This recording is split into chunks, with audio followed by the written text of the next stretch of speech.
Hi you guys, it's Amanda with Healthy House on the Block, and I'm here this week with another tip on how to create a healthy home environment and reduce toxins inside your space.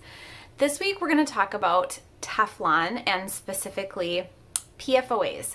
That is the chemical that is in Teflon, and it's what makes it so harmful and toxic to our bodies. So I'm going to take you through some slides later on. They're going to talk about the very specific studies that have been done on the health effects of consuming Teflon, cooking with Teflon, and PFOAs. And then I'm also going to give you some good ways that you can completely swap out products that contain Teflon and PFOAs in them. So the reason that Teflon is just kind of a big thing with me is when I was a young adult, I think I had just graduated from high school, our community had some contaminated well water. We at the time had a well. Also, ours was not contaminated, luckily, from a company improperly disposing of their Teflon chemicals, and it was seeping into groundwater and getting into wells, and there were several people who had an increased risk of cancer, people who were diagnosed with cancer based on some of the water that they were consuming. And so it really hit home with me. I started to kind of question the idea that everything is safe for our use if it's in a product, and that companies are looking out for our best interest. And I kind of realized that it's not always the case, unfortunately. And that I really needed to do more research, and I needed to be really educated in this space if I wanted to keep myself safe, and eventually my family safe. So PFOAs, which are in the main compound in Teflon, give products like a water-resistant coating or a smooth coating. It's what makes products non-stick. If you have carpet that has like a stain guard and you notice that water beads up off of your carpet, like if you spill, that is usually something that has PFOAs in it. We should be avoiding it. It's a chemical compound in its simplest form. It's man-made, so we know that a lot of times we want to avoid those man-made products and chemicals. I'm going to just kind of run through a list of some of the big things that PFOAs are in. It's in adhesives, waxes, carpets, heat-resistant tape, polishes like fingernail polish, and polishes for like furniture, paint, protective sprays, coatings for your upholstery. That's that waterproof coating that I was talking about. Any sort of waterproof clothing, non-stick pans, and then cleaning products. So it's in a lot of places. You can avoid it fairly easily. You just have to really know what you're looking for. And so I'm going to talk to you next in these slides about some of the health studies that have been found that talk about the dangers of consuming PFOAs and using things like Teflon products where we're heating it up to a really hot temperature and our food is leaching the chemical into it, and then we're consuming it. So let's get started with the slides. So let's talk about how to go PFOA free and Teflon free, and how to avoid this toxin when it comes to your health. So first, what is this? PFOAs, it's an acid. It's the main compound in Teflon and other solutions that give products like a water-resistant coating. So like if you ever notice water beading off of something like carpet or fabric, generally it means that it's treated with a protectant that prevents water and staining from affecting the product.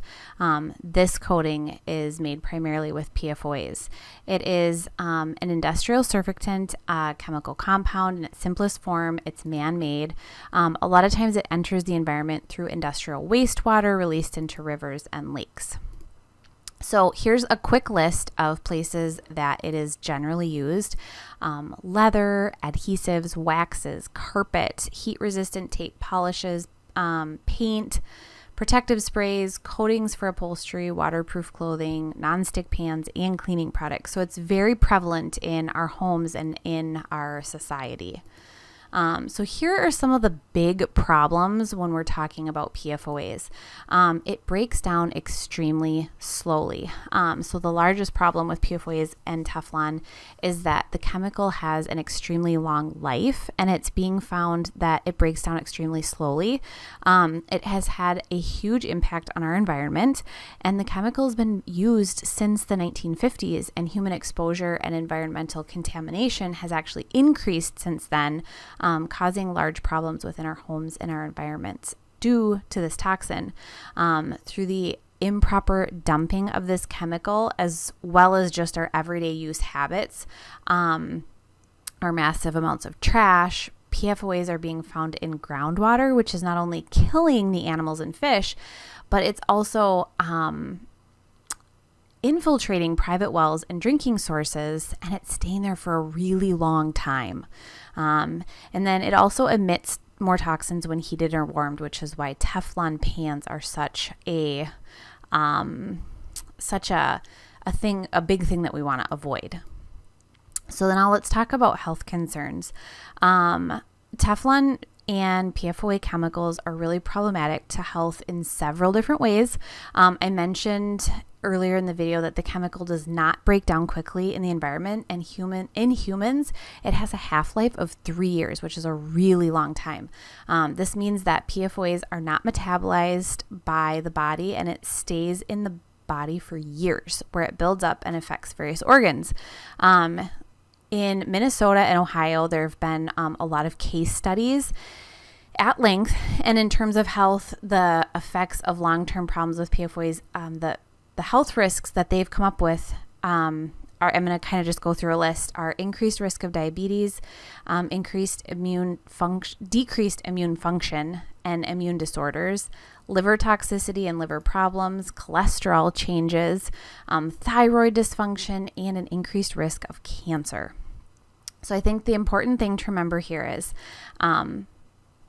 the unfortunate part of Teflon Dangers and PFOAs is that not only are we being exposed to this toxin within our own home where we have control, but we're also being exposed to this chemical outside of our home and in our water sources, which are very difficult to control. This is why it's so incredibly important to limit the sources of PFOAs in our homes where we can and where we have control. And so how do you go PFOA free? First step is assessing what you have in your home in terms of products that contain this chemical and looking at a list of items that I provided with you that typically have PFOAs in them, and it'll give you an idea of what products you want to start buying that are going to be PFOA free. So I kind of go through and ask these two questions. First is, what do I use or come in contact with on a daily basis or multiple times throughout the day? And then 2, what takes up the most surface area in my home? So I'm thinking paint, flooring, furniture. It's also kind of good to think about the 3 ways we come into contact with these toxins, which is inhalation, ingestion, and absorption. Anything that causes you to ingest the chemical toxin goes to the top of the removal list. This is especially true of Teflon Dangers for pots and pans.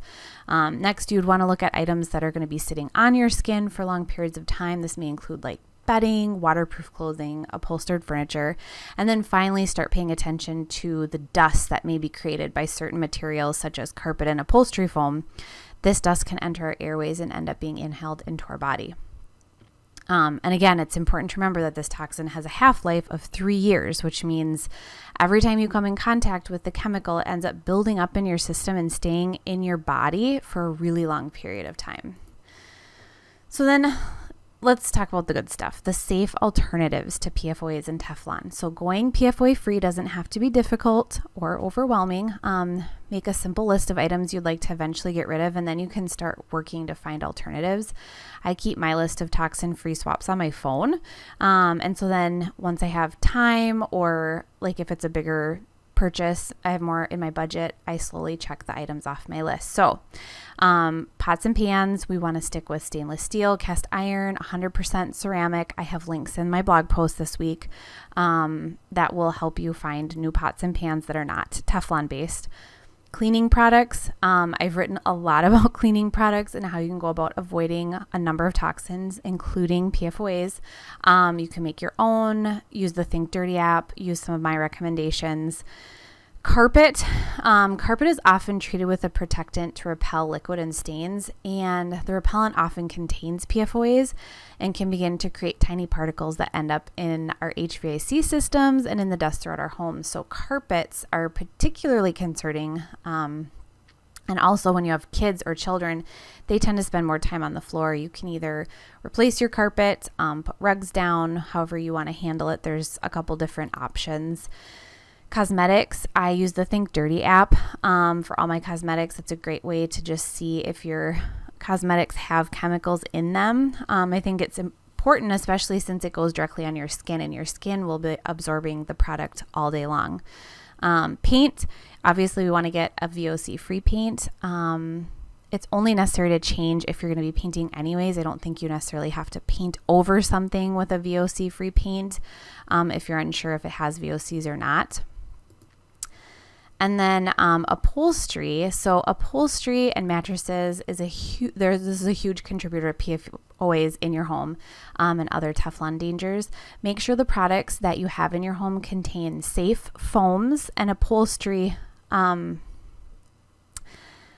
that does not have treatment on them. We spend a lot of time on these surfaces. It's also important to note that our bodies are both warm and contribute to the humidity levels, which increases the level of off-gassing that happens on these surfaces.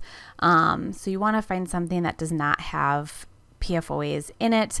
You can look for a third-party certified mattress or upholstery, Goals certified, GOTS certified. Those are great ones.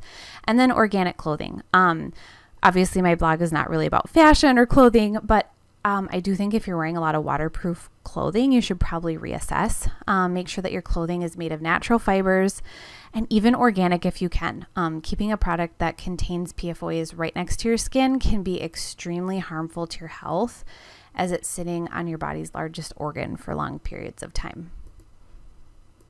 So hopefully you guys have a better idea of what PFOAs are. This is like my, what I like to call a deep dive into this toxin. And I hope that you kind of can walk away with some ways that you can change your own family's environment and your space to eliminate some of the products that have this toxin in it. I think after seeing all of the health studies, which I have linked in my blog post, if you would like to look at those actual studies, sometimes they can be a bit long. Some people like to look at them. So if you want to do that, go for it. But I think how you go PFOA free is first look at the items that you come in contact with on a daily basis or multiple times throughout the day. That's like a good indicator that that should be the first thing that you replace. And then also look at what takes up the most surface area in my home. You know, is it paint? Is it flooring? Is it furniture? Can I get rid of this? Can I easily swap it out? And then just kind of start to go through the process of planning a swap for whatever it is that you're going to need to do. I have links on my blog post this week, pots and pans, cleaning products, carpet, all kinds of things that are PFOA free that you can put in your home, purchase. And so I will link in the description below the link to the blog post, and you can get all of those links. So if you guys have any questions on PFOAs, Teflon, anything like that, just send me a message, send me an email, and I will get you the information that you're looking for. Otherwise, I will be back next week with a brand new video on a toxin for your home and a way that you can keep your home healthy and safe. See you later.